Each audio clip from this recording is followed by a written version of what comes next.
Good morning, and thank you for joining us today as we talk about how behavioral assessments can accelerate leadership transformation. My name is Eric Walzakowski, and I'm the president of Bespoke Partners. And admittedly, I met Bespoke Partners in October 2020. And when I saw the suite of tools that Bespoke Partners had put together around leadership assessment in executive search, I saw my career flash through my eyes. I thought of people that I had the opportunity to lead. And had I have had these tools as I went through that process, may have led different folks differently that would have resulted in a different outcome. It also reminded me of one of my passions, baseball, and thinking back to the late 90s and what Billy Beane did with the Oakland A's around Moneyball, where he had put together a suite of tools and assessments to look at players differently. As we fast forward into the 2000s, I got to know the Los Angeles Dodgers very well, who have been on a phenomenal run of playoff and World Series accomplishments. And they took those assessments to the next level, leveraging behavioral assessments where they've actually taken special forces assessment folks to assess whether or not players can make it through the minor league system, utilizing similar type tools that we use at Bespoke Partners to assess leaders through transformation. So with that, a couple things I wanted to share. To be clear, this event is being recorded for future playback and use. I also want to encourage you to use the Q&A function to ask questions along the way, and we will use that to unpack this topic. But with that, I'd like to introduce my two guests here today. The first one, Steve Maxwell, who is a Senior Vice President of Portfolio Human Capital at the Audix Group. Steve has become a good friend through the work that we've done at Bespoke Partners. But what I really enjoy about Steve is he has a career as an operator where he's actually sat in shoes very similar to me in running companies. He's been an executive search professional and then also a talent partner at Kodiak Venture Partners and now a leader at Audix in their talent function. With that, Steve, I'd love to kick a softball off. When did you first become exposed to behavioral assessments? Thanks, Eric. I would say that the broadest exposure that I received was actually when I joined Audix. I had a similar role in the venture capital fund earlier in my career, and we saw far less of behavioral assessments on the talent side in the VC world when I was in it. That may well have changed currently, but it wasn't until I joined Audix and we run pretty thorough organizational assessments as a part of diligence. We're very thorough in assessing finalist candidates when we're selecting C-suite executives for the portfolio company. So it was really at that point that they became more integrated into my day-to-day. No, fantastic. So over the last 4 or 5 years, I'd also like to introduce my colleague, Megan Hay, who has around 20 years of experience in working as a consultant with technology, high growth companies, and private equity firms. Megan, same question to you. When did you first get exposed to behavioral assessments? Yeah, I was going to say I'm going to date myself, Eric, but you did that for me. So thank you. So this is about 20 years ago was my first experience with behavioral assessments. But it sticks very clearly in my mind for a couple of reasons. So I was 22. I was fresh out of grad school, really excited about this work that I was doing and getting the opportunity to work with leaders and help them better understand themselves and how they might fit into organizations. And I was asked to assess an internal candidate who is currently an SVP for the executive team. And looked over her profile. I also had to give her feedback. And as I assessed her profile, I thought, this is just about the scariest profile you could hand to a 22-year-old and say, go give this seasoned executive feedback. As I assessed her data, what I saw in her style was she was volatile. She was probably intimidating. She doesn't listen well to others. She's resistant to feedback. All great things for a 22-year-old to go share with somebody. And so sat down with her, and within the first 10 minutes, I saw all of these things unfold. She was condescending. She cut me off. She raised her voice. She slammed the table. She disagreed with everything in her profile.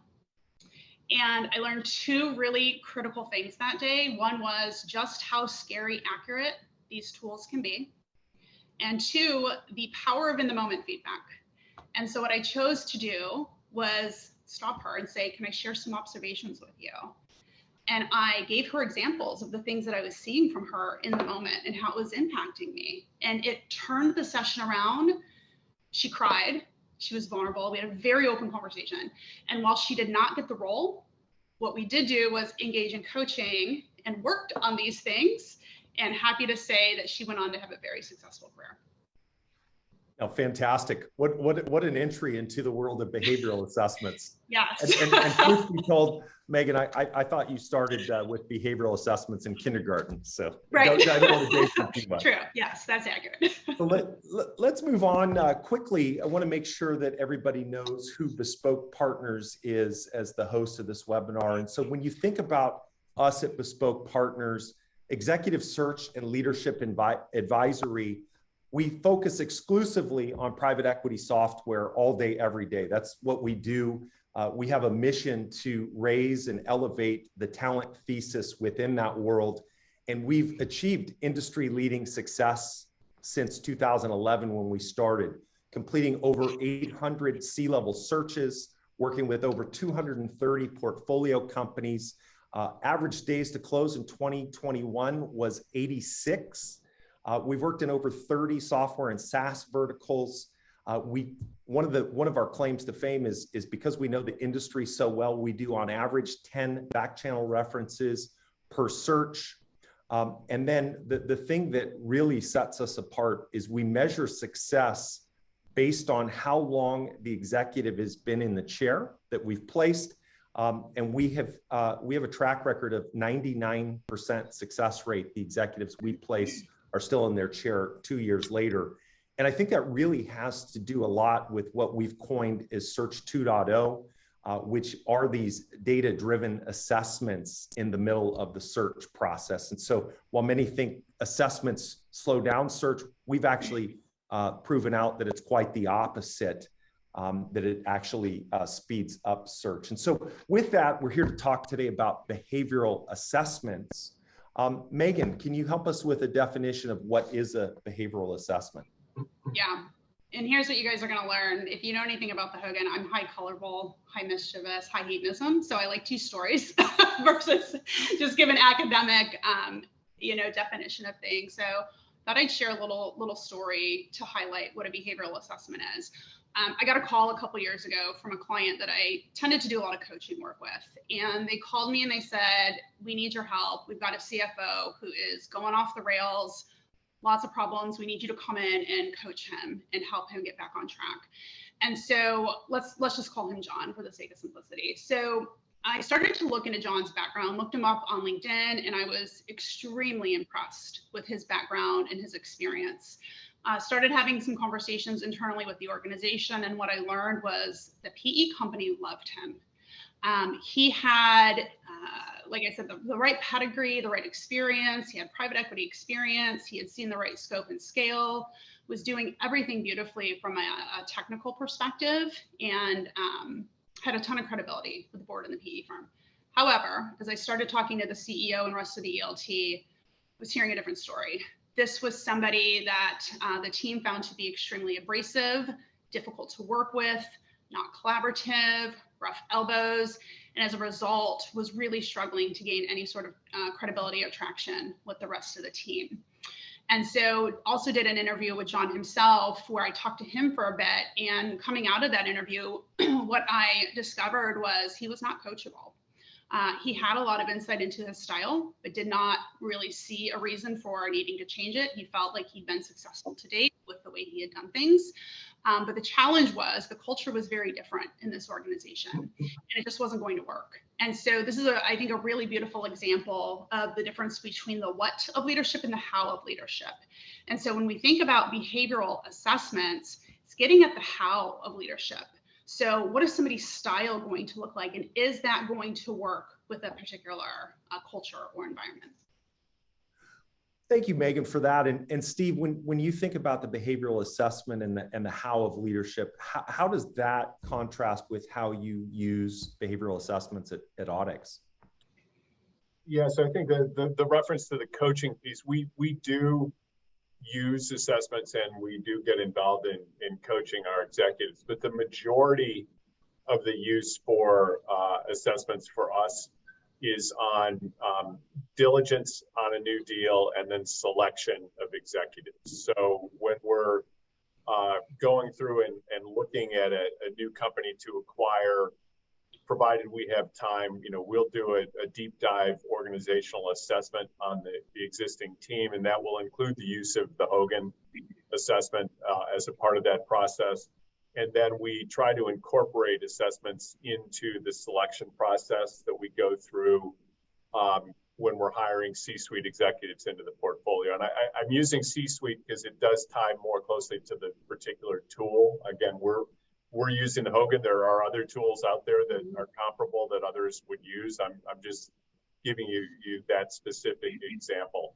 I would say, it's really important, especially in the private equity world, that I spend time with our deal team, who are all very numbers focused and very often binary in their thinking, to tell them that I can't give you the answer through the assessment.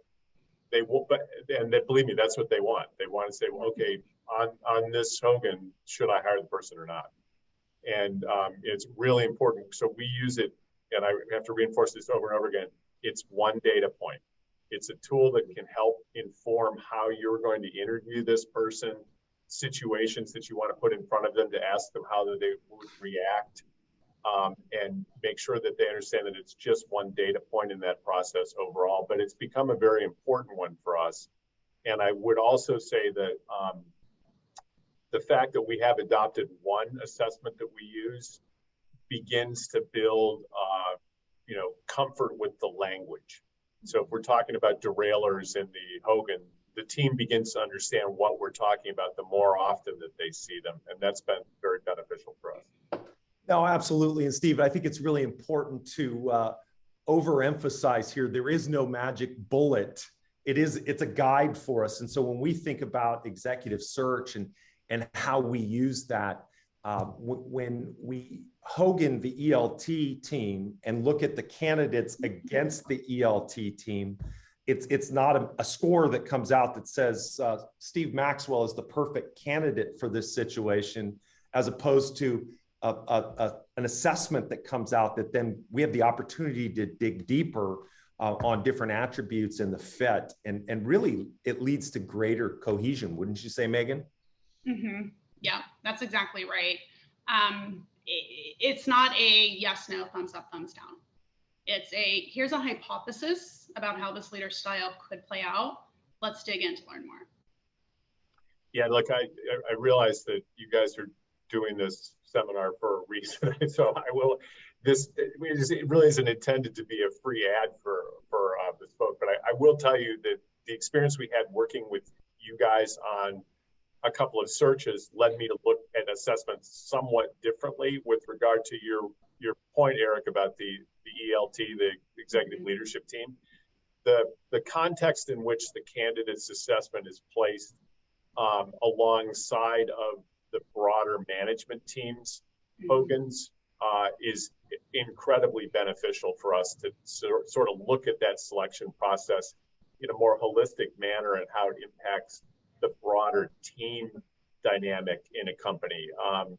And so that's definitely a way that we will use behavioral assessments more broadly going forward in thinking about, gee, if we don't already have Hogan's for this leadership team, if we're going to recruit a CFO or a chief commercial officer or a chief operating officer who's new to the team, we should make sure that we have assessments for that team to understand the dynamic of how this individual fits, because that is a little bit more important than just using standing alone the tool to help you drive the interview.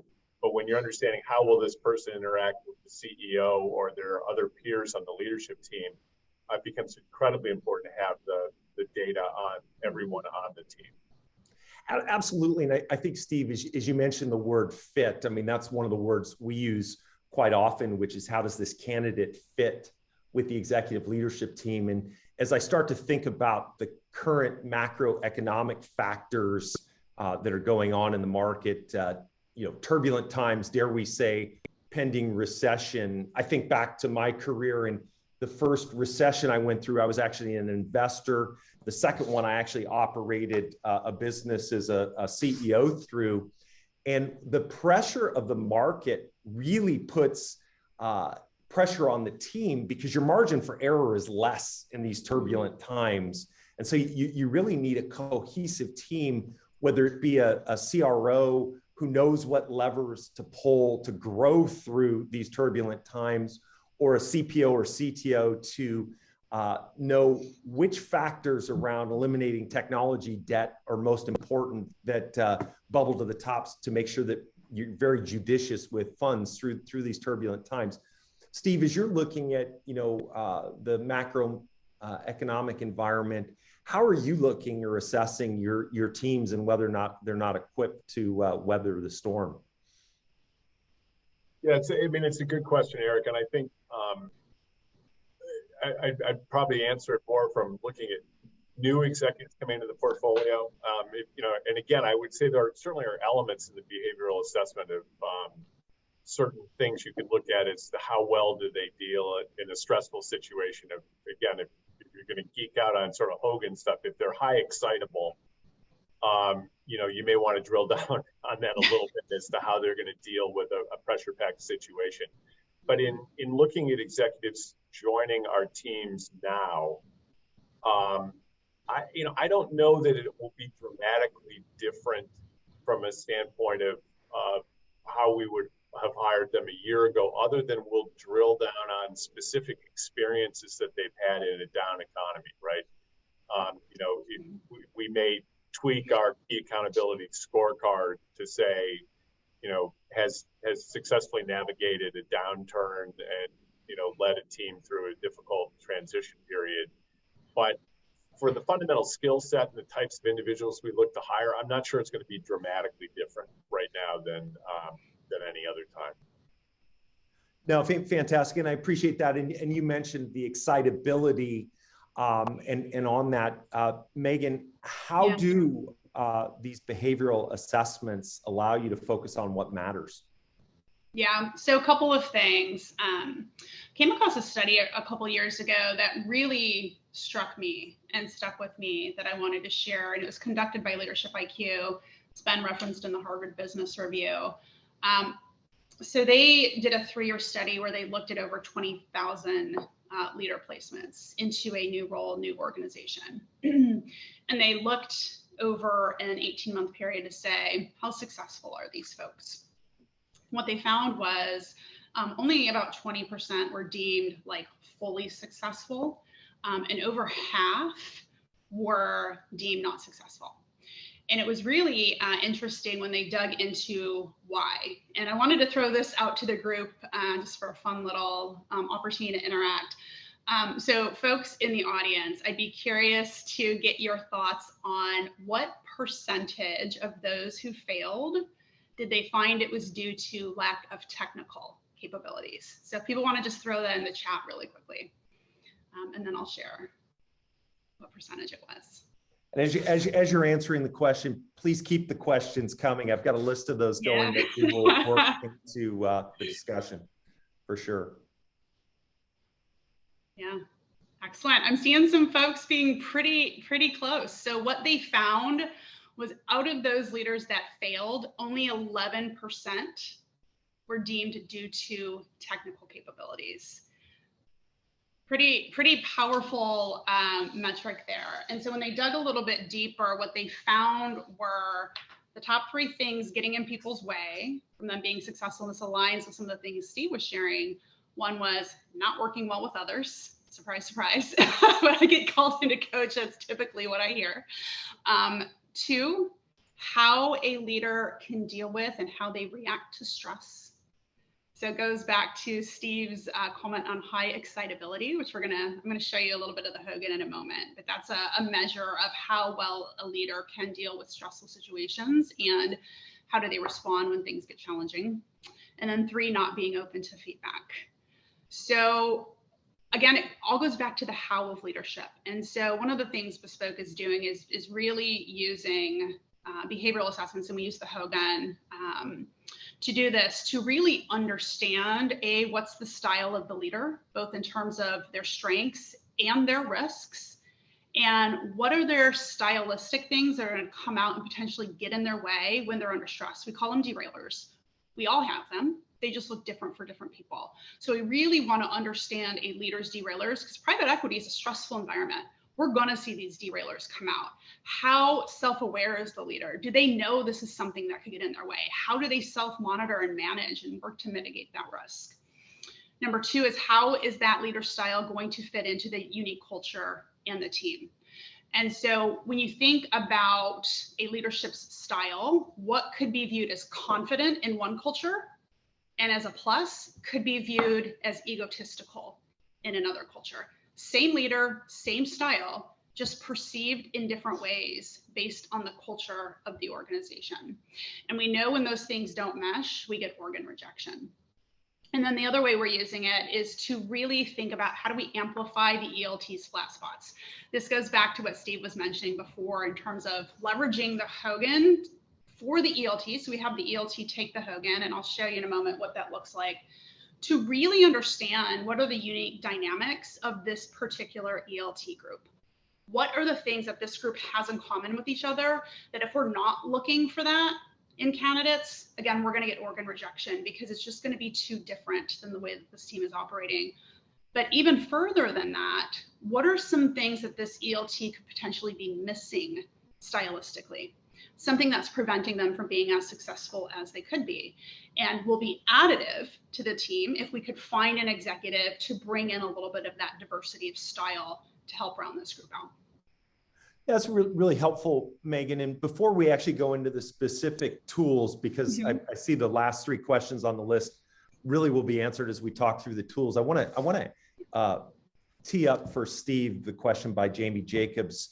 And when you're using the assessment in the diligence process with the management team, are they open to participating, Steve, or you know, do you, and when do you use it? Is it before you're under exclusivity, or how exactly do you use it? Well, it's a great question, as I'm sure Jamie experiences as well. It varies from case to case as to whether you're even going to be able to get access to the leadership team to do this, because the type of org assessment that we do is pretty exhaustive. So we're doing a 4.5-hour behavioral interview with each of the members of the leadership team. So they're having to allocate a significant amount of time. You've got to get the bankers cooperating. You've got to get the company cooperating. And unfortunately, Jamie, there's not a definitive answer. It varies from time to time. We try to do it, either when we've got exclusivity or have signed before close. We sometimes can't get it done. And if we can't get it done, we try to do it post-close, but it becomes a different exercise post-close, right? So pre-close, we're looking at strength of the leadership team, understanding, how ready are they to partner with private equity? How do they work with each other?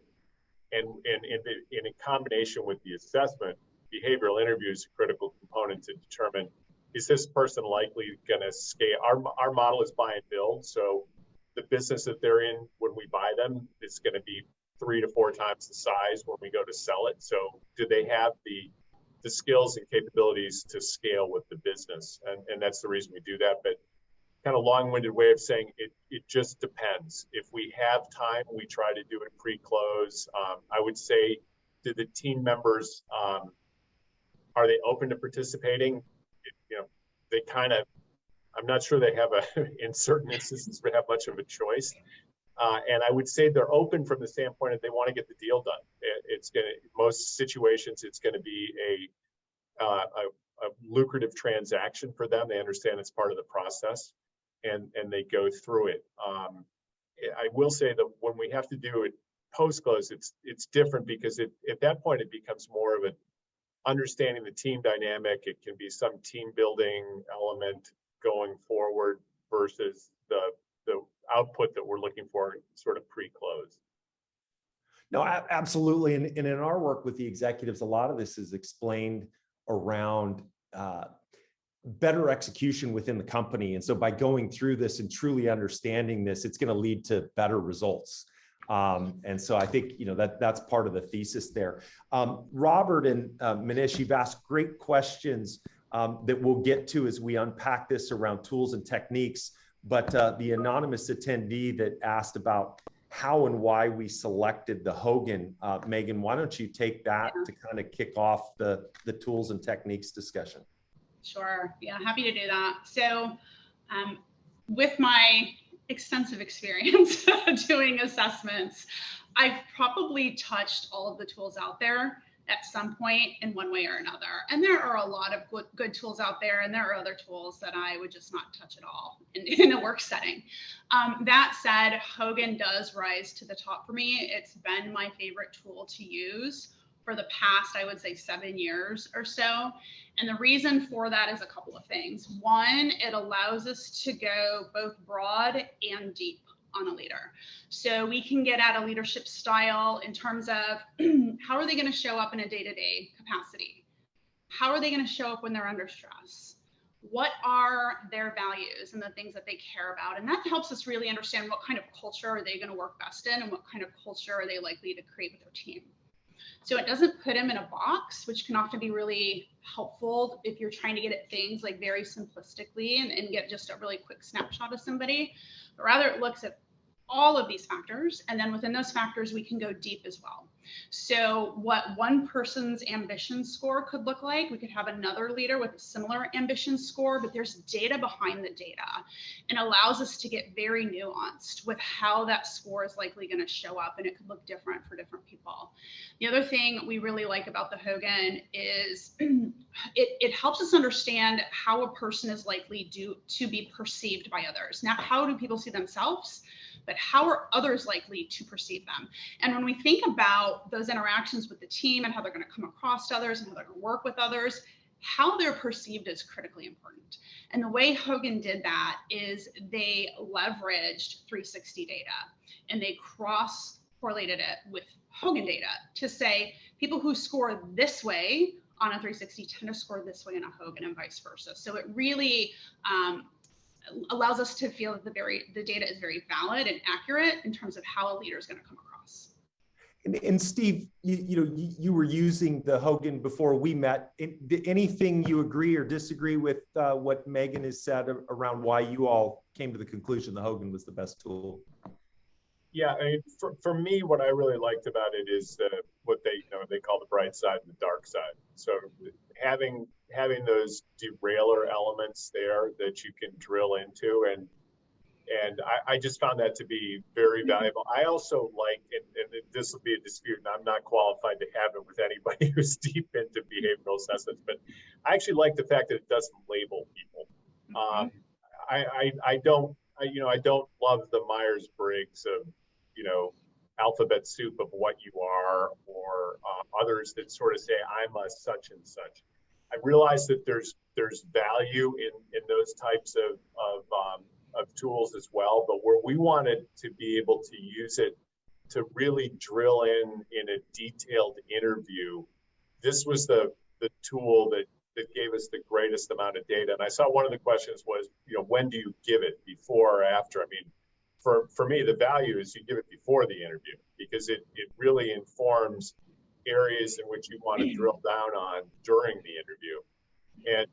And so it's also one of those things where, and I've heard this from other assessment firms, that we made a choice, right? It's the choice, this is the horse we're going to ride, because we've invested in learning it, adopting it across the firm, people understanding sort of what it means, and it's the one we chose. I would say choose one. Don't whether if we're doing a search with another search firm that, like, I guess I could. So Korn Ferry has their KF40. It's a perfectly good tool, It's a different conversation though when I have to do a readout if they've done a KF4D on a candidate we're used to doing a Hogan. Doesn't mean that the KF4D isn't good. I think it's a very viable tool. It's just a different language, and we do a lot of searches each year, and we do a lot of assessments, and speaking a common language throughout all that makes life easier for everyone here.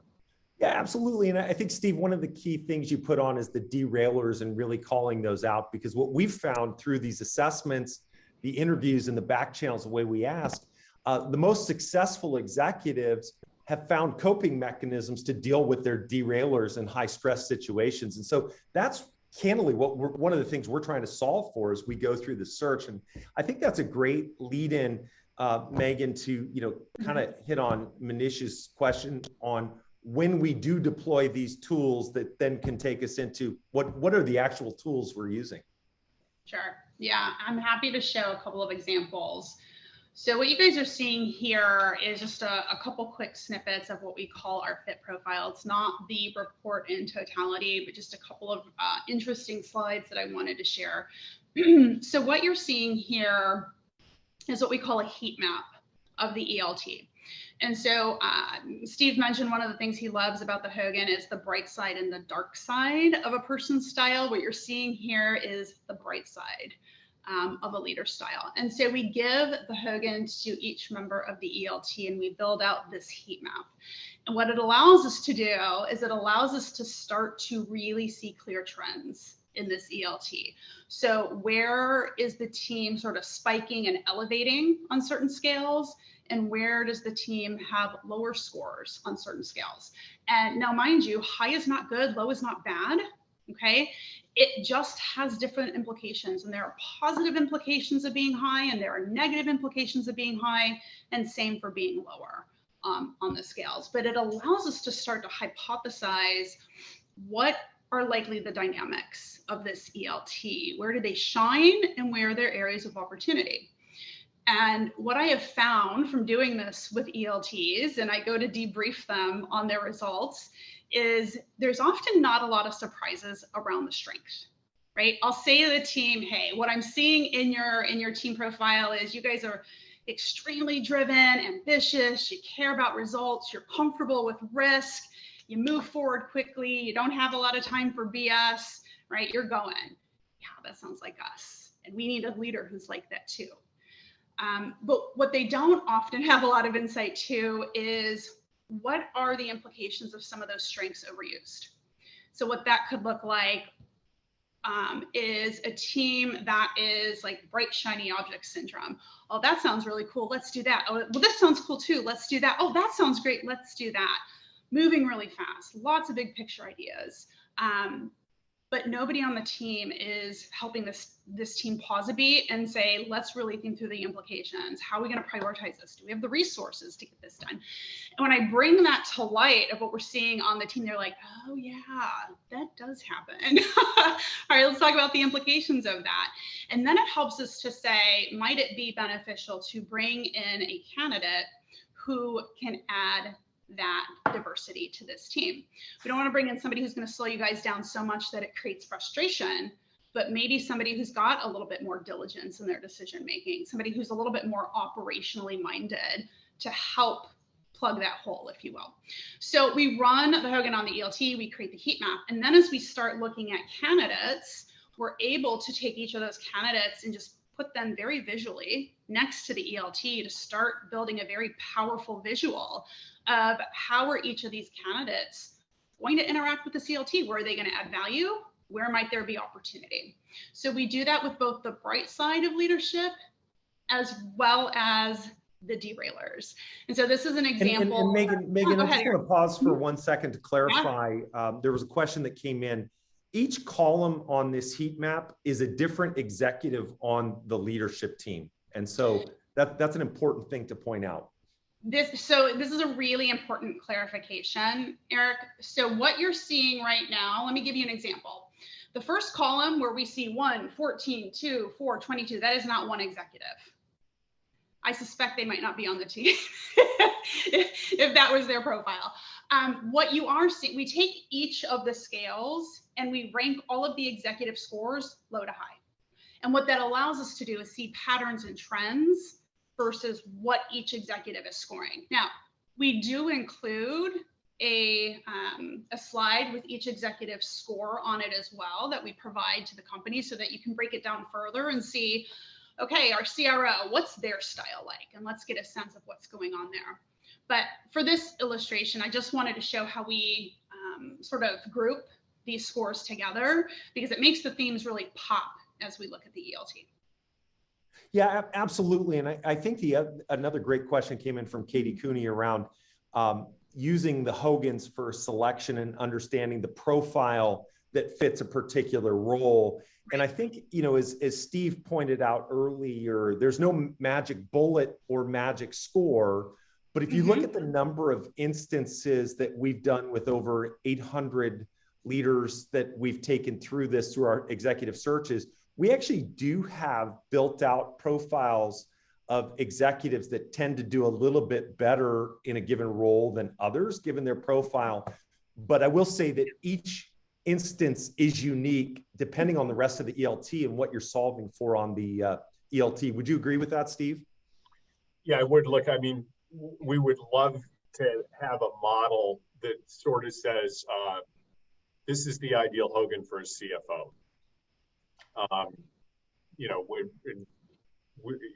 We've talked to people about trying to build that. I don't think there's an answer to that. Are there certain things in the Hogan that indicate this person is potentially a very good CFO?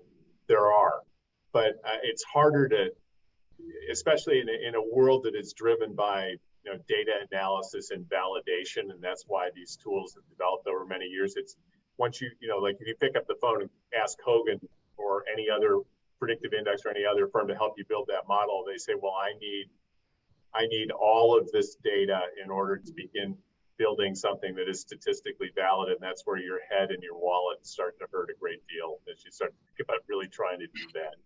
So, I mean, we've tended to look at it at a more anecdotal level of saying, okay, here are Hogan's for the last 30 CFO candidates we've interviewed, and here are the ones who looked good. What do they share? Here are the CFOs who we've hired and what their Hogans look like. Is there something we can interpret out of that helps us steer it a bit, but it's not a formal model or template that it plugs into? Absolutely. And Steve, I mean, Robert Smith asked a great question. In doing these heat maps and assessing the leaders, have you ever gone so far as to replace a leader, through this analysis? No. Have I ever looked at a Hogan and said, let's replace the person because of the Hogan? Is that the question? Right. Yeah, that's the question. No. Yeah, and I think. No, I mean, look, maybe there. No, I haven't.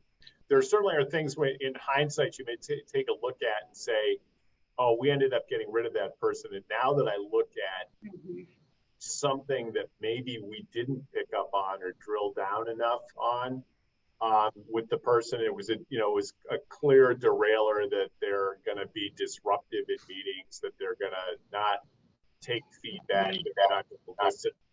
I've had situations where we say we missed it, but I've never said, oh, well, let's take a look at the Hogan and say, all right, well, they were, high on skeptical and high on excitable. Let's fire them. Again, it's one data point. It's there's so much more that goes into that decision beyond what's on the page from a behavioral assessment. In practicality, Steve, as we've worked with our private equity firms and portfolio companies to go through this, what these heat maps have done is exposed some of those derailers that teams have leaned into around coaching to help folks over that. And so, to your point, this isn't one of these, hey, you got the score wrong, you're fired. It's more of a, hey, we now understand some of the dynamics that are going on in the leadership team. What can we do to cope with that or make those situations better? Yeah, and just one comment, I saw one of the questions out of the corner of my eye. None of us are getting paid anything by Hogan. I know that this is coming off like advertisement for them. We should try to take a step back and just talk about it from a behavioral assessment standpoint, because there are plenty of other tools. I think the framework here, had we chosen the predictive index or had we chosen something else, I think we'd be having this similar conversation. I happen to, as Megan noted, I happen to like the tool a lot. For other roles in portfolio companies, we've actually used the PI. I think that's a great tool too. It's for a different thing. But I do want to have a disclaimer. Like I have plenty of frustrations sometimes with Hogan on other things. This is not advertising. It's just it's a tool that we're using. No, absolutely. Megan, did you want to dig into this chart? Yeah, just really quickly, I know we're getting close to time. I want to give opportunity for folks to ask more questions. This is the heat map of the derailers. And like I said, every team is going to have things that they struggle with. But what this helps us understand is when the pressure's on, when stress hits this team, what are the things that we could see coming out from this group that can create churn instead of allowing the team to work as effectively together as they could. And so examples of things that we can see come out of this, some very common ones that I'll often see with teams is, it goes back to, this is a team that's really visionary. They're moving really fast, comfortable with risk. Nobody is stopping to do diligence or really thinking about how do we operationalize these ideas. Or I'll see profiles of teams where, there's a lot of big personalities on this team. Everybody wants to have a seat at their table, voice heard. Under stress, they may talk more than listen and sort of take over the room, which can impede collaboration. Other times I'll see teams that will be split in that way. Well, they'll have half of the group leaning in when there's stress and sort of taking over the room, and half of the group disconnecting and becoming much more reserved. And what I find in those instances are you're just not hearing from all the voices. It's certain voices on the team who tend to be the loudest and have their voice heard. So again, we use this to start thinking about what kind of leader do we need to bring in to supplement the team. So in that instance, we might make a recommendation that you need a really strong facilitator. You need somebody who's really apt at bringing in, different points of view, facilitating discussion, so that doesn't keep happening within the team. And then to the point we talked about earlier, the Hogan is not a silver bullet, and there are other great tools on the market for sure. But what we want to do is use behavioral assessments, like I said, to start creating a hypothesis of a person. So it's just data. Let's get as much data as we can on a candidate to make sure we're making the best choice and finding the best fit. And so the way that we use it, like I said earlier, it's never yes, no. It's never, hey, this is for sure your person, or for sure do not hire this person. It's here are the things we want to explore further. And so we use the Hogan to create very targeted interview questions that we give to our clients to say, okay, now you've got a hypothesis of some things you want to dig into. Here are some examples of some questions you could use to do that. And then going back to Eric mentioned our back channel referencing. This is something that really sets Bespoke apart. And it's something that in my 20 years experience leading up to working with Bespoke, I've done a lot of assessments. And a lot of times at the end of the assessment, I would be thinking, man, I wish I could talk to somebody who worked with this person. My hypothesis is here's how they're going to act with their team. Here's how they're going to act with their peers based on the data. But I don't know for sure. I wish I could talk to somebody who's worked with them and find out a little bit more. Is this accurate? Is it not accurate? And so we use the Hogan to help our recruiters zero in on the back channel references when they go out and talk to folks who have worked with these people. What questions do they need to be asking so that we can feel really comfortable with their profile moving forward?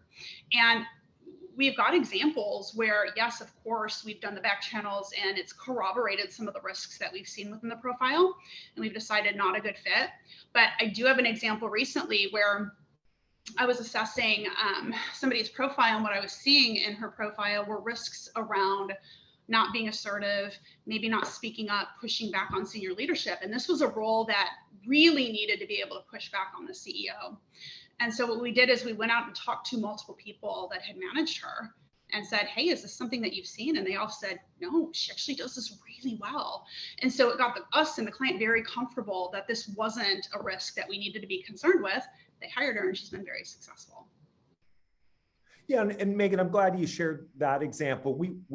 Mark had asked a question about the use of case studies, and we also use that quite commonly as well, particularly when we get down to the finalist rounds with on-site interviews, and we'll leverage the Hogan data or information as we design the case study to see if any of those derailers show up, or if they're lacking in a particular area that we need, if they're able to actually dig in and have that coping mechanism to overcome. And so I keep coming back to this notion that the assessment is an indicator to ask more questions, to do more work, and see that the behavior and whether it really comes out or these derailers come out and really send folks in a different direction.